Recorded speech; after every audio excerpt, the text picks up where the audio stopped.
I suppose it was an interesting issue that this was brought up in those early debates. Liz Truss criticised Rishi Sunak's record on China. Then Rishi Sunak brought out a raft of policy in terms of China. Where do these two candidates broadly stand? Well, I think you have to say on Rishi's part, this represents something of a dramatic U-turn. From his time in the Treasury underneath Rishi has been pushing for increased bilateral trade with China, despite the fact that sanctions were imposed on MPs, and despite the fact that things like the trade summits that he was wanting to start again were suspended when the national security law was imposed in Hong Kong. So quite a dramatic U-turn from Rishi, but what we're actually seeing from him is a very hawkish line, a very unexpected line, categorising China as the biggest threat. We haven't used that word in any of our foreign policy documents to describe China, and neither has Liz. So it's quite fascinating to see both candidates try to adopt the hawkish mantle from one another. I think in describing Liz, you've probably got to be a bit fair to her and say this is a long-standing concern of hers. Back when she was Trade Secretary, I was leading a campaign to try to stop the UK from engaging in free trade agreements with countries that were perpetrating genocide. Now, we knew that she personally agreed with that policy, but it was her bill, and she couldn't accept the amendment that was proposed. So there was a big battle that went on. And I think during that period, awareness in her mind was raised over what had been happening to Uyghurs and other Turkic Muslims or minorities in the northwest of China. And I honestly believe that she was abhorred by it. And that has shaped, I think, a lot of her approach towards China. I suppose she is, to some extent, held back from what she can say in terms of decreeing what is a threat and what isn't, because she is currently Foreign Secretary, and everything that she says on foreign issues, I suppose, is taken to be British government policy. Does that, to some extent, restrict what she can say? I think it does, yes. For example, it was reported that she had said to the ERG at a hustings that if she was made PM, she would recognise that what was happening to Uyghurs was a genocide. That would be a very significant departure from UK policy on genocide, but also hugely deleterious to the bilateral relationship with China. So for her to do that is a really big deal. Now, this got reported, and what did we get from the Foreign Office? An attempt to try to roll back that line. You know, no, actually, the determination of genocide is a matter for international courts, which is their line.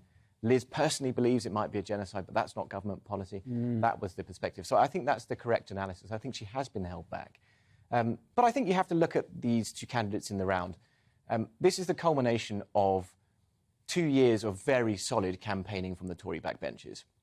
You know, we have a bit of a phrase, every bill is a China bill, until the government changes its policy and wakes up to the challenge that China presents to us at the moment.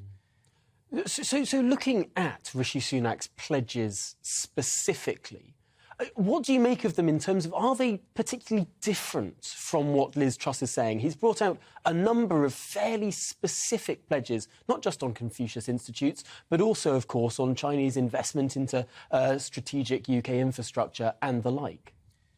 I think what Rishi's pledges are lacking is coherence. So the difficulty is that the Treasury under him signed off a line around China which is just fundamentally contradictory.